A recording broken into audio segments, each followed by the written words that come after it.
I was just told it is now the afternoon, so good afternoon and welcome. I want to thank the Board of Governors and the President of UTT for allowing me this opportunity to respond to the 2013-2014 national budget. And in particular, how defense, security, and safety impacts education. As we're all aware, crime and public safety are paramount concerns for citizens and residents of Trinidad and Tobago, and we could probably spend the rest of the day into the evening discussing the issues surrounding it. So I just want to touch on some important issues and relate them back to education.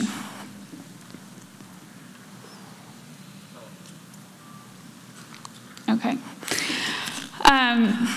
As a criminologist, I like to focus on the practicality of what we're doing in terms of crime prevention.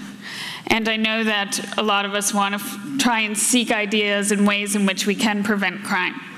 One way that we do that is something called situational crime prevention.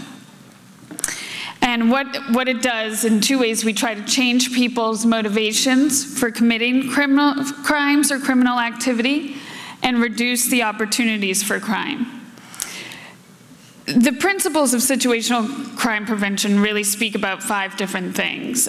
Increasing the efforts that it takes for one to commit a crime, increasing the risks that go along with that, reducing the rewards, reducing provocations, and removing excuses.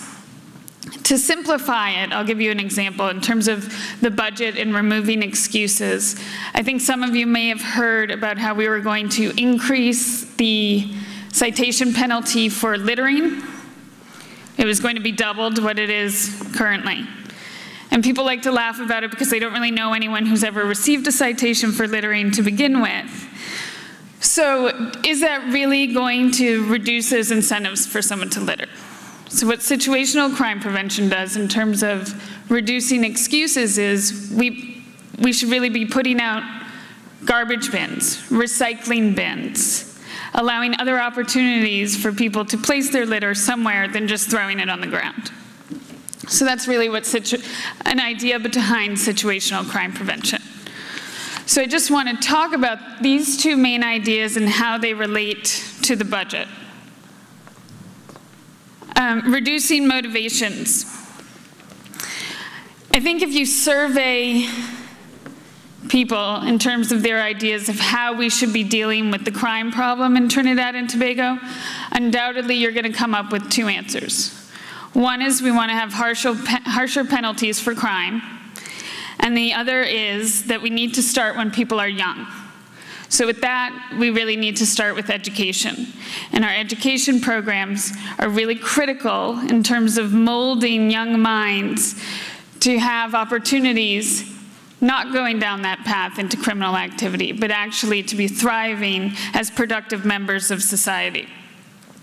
And we do that with primary, we do that with secondary, and of course we do that with tertiary, and I'll go into UTT's programs that assist in that in a moment. Programs that we have, the Ministry of National Security has the Citizen Security Program, which offers a lot of opportunities for youth in our nation. We have, I'm sure you've heard and read about in the papers, Hoop for Life, which is a sports program, sort of like midnight basketball, where it gives people an opportunity to engage in athletics rather than criminal activity. And what we're doing with education is also blending sport with education. At the tertiary level, we offer scholarships for those who excel in particular sports and can also continue on with their education at that level.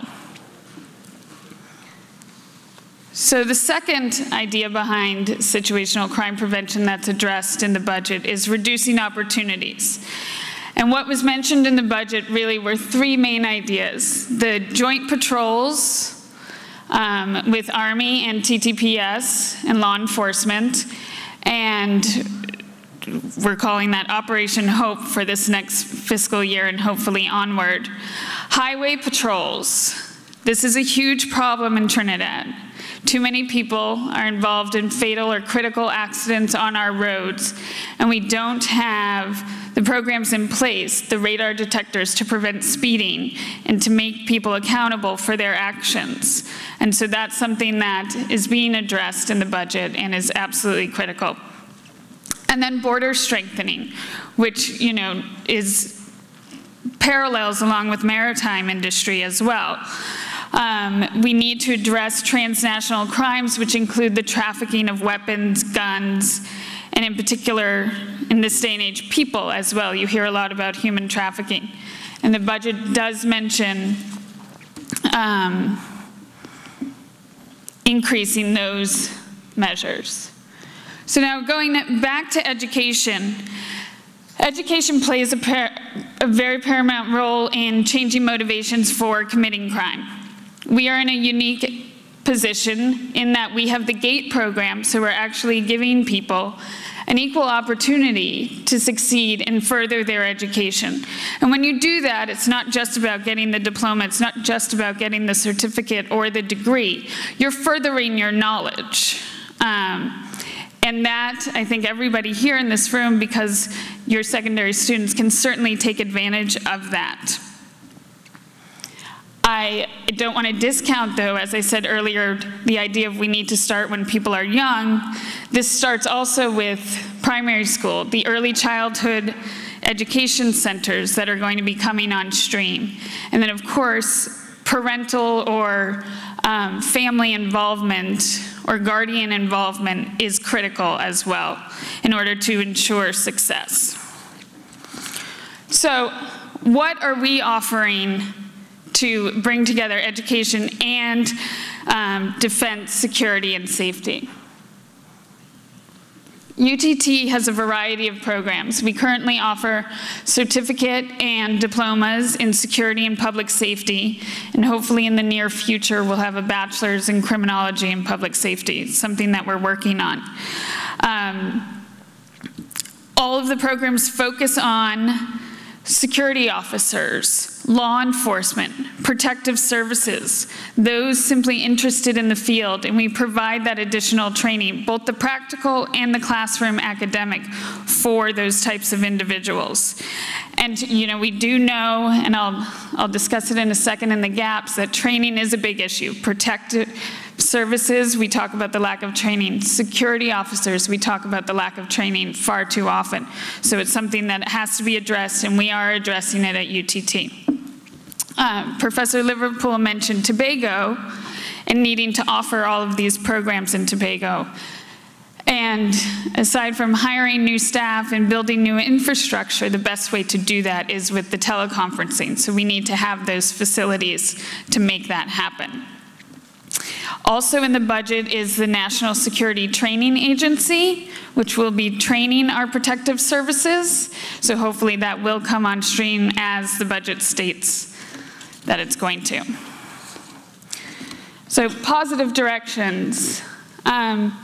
Budget calls for the continuation of outreach programs, continuation of the citizen security program, the scholarships that we're offering individuals to further their education, which is extremely important.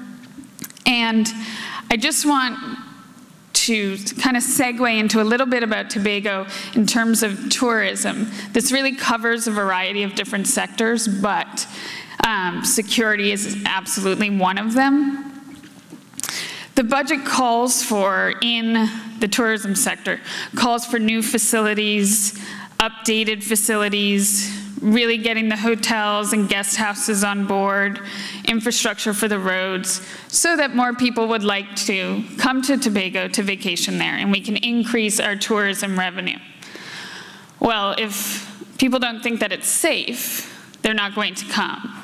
Too many countries have issued advisories for their citizens against traveling to Trinidad and Tobago.